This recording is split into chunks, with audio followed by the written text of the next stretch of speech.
Hey everyone, Matthew Evans, president of Victory Aviation. And if you're wondering, yes, Victory Aviation is a real company, and I am actually the president because there's only one of us. This week we're going to cover a rather high-profile accident that happened a couple of years ago and talk about how standard operating procedures played a role in that accident, as well as some other contributing factors. This presentation may go a little bit longer than some of the others, but I promise it's worth it. Stick with me on this one. I couldn't believe the amount of ridiculousness that I uncovered while I was digging a little deeper to get to the bottom of this tragic event. Buckle up, because here we go.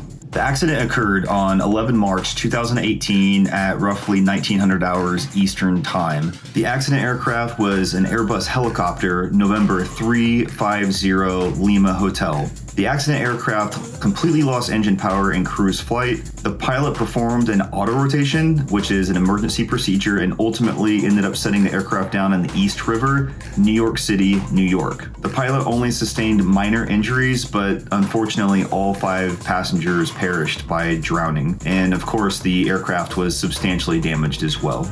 Let's go ahead and take a brief overview of the incidents that occurred. Tonight, new images inside that helicopter flight, smiles all around during takeoff. Just minutes later, tragedy. Zurli Motel, mayday. Zurli Motel, are you okay? River, engine failure. The sunset photo and sightseeing tour going down in the East River. Marine 6 does have one diver in the water. The 5 passengers unable to escape the sinking chopper in icy waters. The lone survivor, the pilot, telling authorities that a tether or part of a passenger's harness snagged one of the fuel levers, shutting it, bleeding the engine of fuel. But the ill-fated flight may have suffered another disaster. It was equipped with floats used for emergency water landings. But as the New York chopper nears the water, the pilot says the right float fails to inflate properly. The helicopter slams to that side. If those floats had worked properly, we would have had 5 people probably still alive. And David Corley with us tonight, right along the East River there. And David, you mentioned those harnesses, that they were so difficult to get out of that the police divers had to cut all the victims free? These are multi-point harnesses. They come over the shoulders, sometimes over the thighs. The passengers may not have been familiar with the release. Of course, the pilot was. He was able to get out of the aircraft, David. Now that we have a general idea of what happened, let's take a look at some of the contributing factors. Number 1, ineffective harness tether management. Instead of a single, static, rigid tether, there was a dynamic, multiple loop tether attached to the back of each one of the passengers. My best guess is that these loops were provided to give some in case one of the passengers fell out instead of a hard snap at the bottom of a static line. It was reported by the pilot as he was doing emergency procedures during the auto rotation that he saw one of these loops around the emergency fuel cutoff and corrected it by opening the fuel valve back up. Number 2. Malfunction of emergency flotation system. The NTSB determined that the pilot was correct in his observation about the emergency flotation system. The port or left side of the aircraft did deploy correctly, as were the right or starboard side only partially inflated. When investigating, the NTSB found that the port canister was completely depleted. However, the starboard side still had 1,400 psi in the canister. Number 3.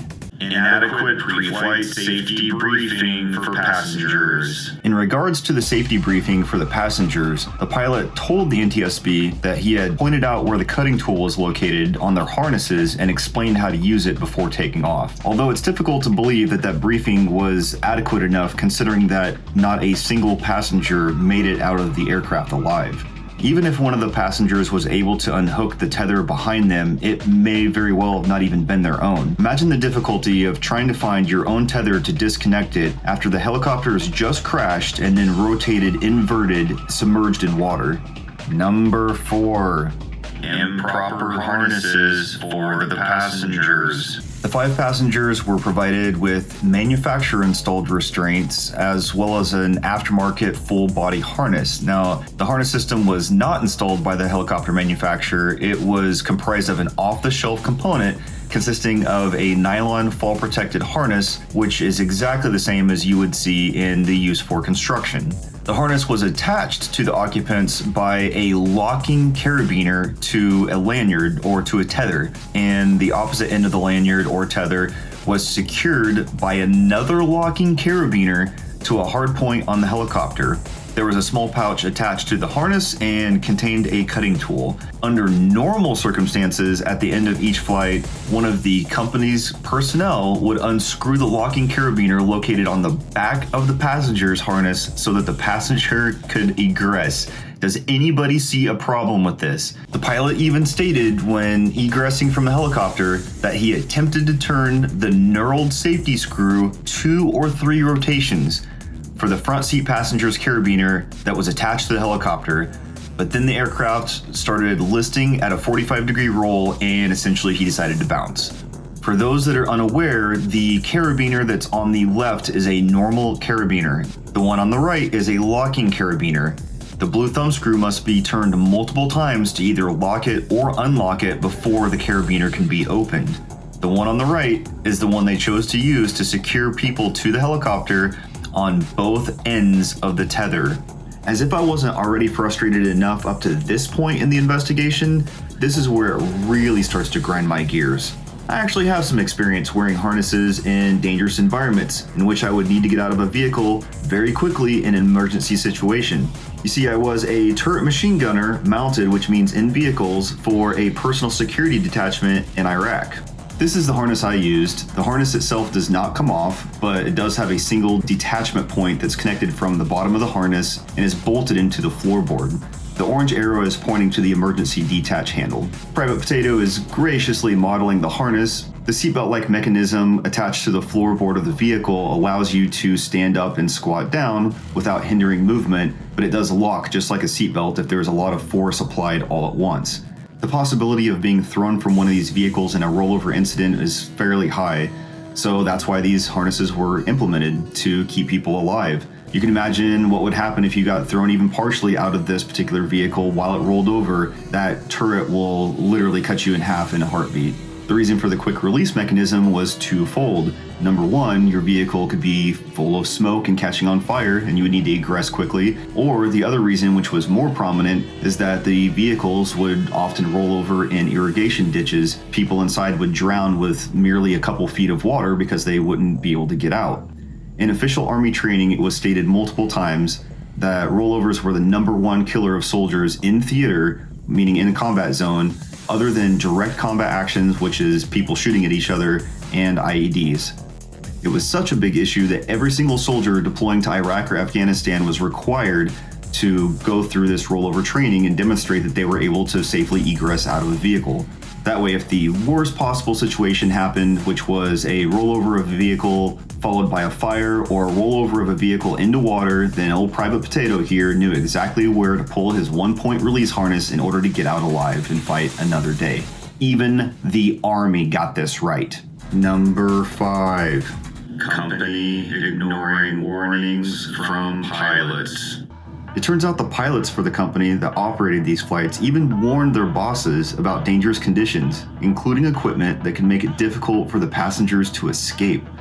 The pilots repeatedly requested more suitable safety gear, with one pilot writing an email to company management stating, and I quote, "We are setting ourselves up for failure." End quote. That pilot made a series of recommendations, including this one, just 4 days before the incident, for new tools that would allow the passengers to more easily free themselves in an emergency situation. And this is according to company emails, other internal documents, and interviews. The internal documents reviewed by the New York Times indicate that executives for the company bristled at the pilot's concerns, insisting that the operation, which allowed passengers to snap selfies while leaning out over the city, was safe. But it gets even better. So there's a safety video that played for passengers before they went on these trips, showing people using the cutters to easily slice through the tethers, according to people who viewed it. But the tethers in the video were not the same as the ones used by the company. And when employees even tested the cutter on the equipment in November, they found it extremely difficult to sever the tether with the cutting tool provided. And that's coming from somebody who was a former official in their company. Managers were even present to see how difficult it was to cut through their tethers with the provided safety cutter. And then you have distinguished gentlemen like the chief executive, Mr. Patrick Day, with this wonderful quote, which states, "Let me be clear, this isn't a safety issue with the harnesses. Liberty Helicopters rap proven track record. TM. Here's a little more behind the scenes of the true character level of the management at this company. The chief pilot at the time, Paul Tremont, whatever, spent more than 8 years in jail for, wait for it, repeatedly stabbing a woman during a Long Island robbery.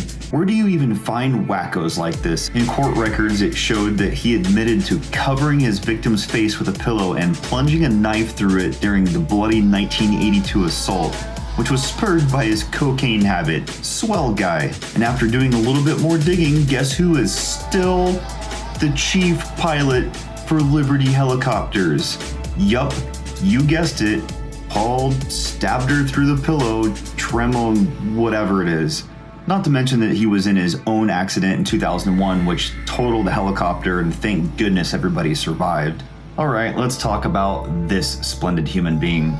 The chairman and CEO at the time, Drew Schaefer, used to work for the stock market until he solicited aftermarket orders ahead of a 1994 initial public offering and delayed purchase orders so that he could sell shares to his customers at higher prices. He ended up paying over a $200,000 fine, and that pretty much ended his career at Wall Street. In a separate incident, New Jersey court records show that Schaefer was sued in 2003 by his partner Alvin Trank for diverting corporate assets of Liberty Helicopters' parent company, Sightseeing Tours of America, for his own use. Magically, that was settled outside of court. And not even a year after the death of 5 people in the helicopter accident, our friend Drew Schaefer donated a lot of money to a charity organization to stop human trafficking.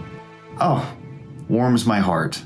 In a news story by CNN, they stated, "We are proud to report that the world-renowned Mosaic Federation is leading the CNN collaboration on the media expose for human trafficking. A major board member of the Mosaic Federation and well-known New York area businessman named Drew Schaefer has helped push along this initiative with his financial donations and technological resources, which he has provided the organization." He is a philanthropist that contributes funding and personal time only to causes that encourage and engage active participation from benefactors that are committed financially and work hard to achieve their goals. When Drew found out about the CNN Freedom Project and the numerous initiatives which the Mosaic Federation has created to end human trafficking, he immediately got involved. Oh my goodness. Drew E. Schaefer, a former CEO of Liberty Helicopters and AmeriCorps Securities, has used his wealth and business knowledge to become one of the leading supporters in New York City and New Jersey area of the Mosaic Federation. CNN News. What a gaslighting piece of shit. I can't even deal with this. Unbelievable. Say, aren't you that guy under investigation for completely disregarding the safety of paying customers in that helicopter crash that happened just this last year where 5 people died? Me? There's nothing official about it yet. No. I just like donating lots of money to good causes. I'm a philanthropist. Ask CNN. They never lie. As if all this wasn't bad enough, there were several other accidents with Liberty Helicopters. In 2009, there was a mid-air collision between a Liberty helicopter and a private plane that killed a total of 9 people. And in 2007, there was another Liberty helicopter that crashed into the Hudson River.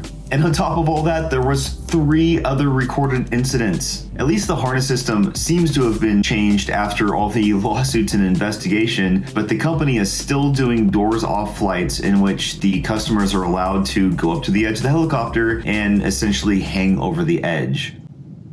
I began this journey to find out what I, as a pilot, could do to avoid the same fate. But the more I uncovered, the more obsessed I became with showing you all the truth. The truth is that even in aviation, which is one of the safest forms of travel, there are still those that value money over safety, over people's lives. When we've given warnings and raised red flags that fall on deaf ears, sometimes the only thing we can do is to simply walk away And so I plead, I beg of you, pilots, have the integrity to remove yourself when every other option has been exhausted. Do not associate with those that disregard the safety, the lives of others.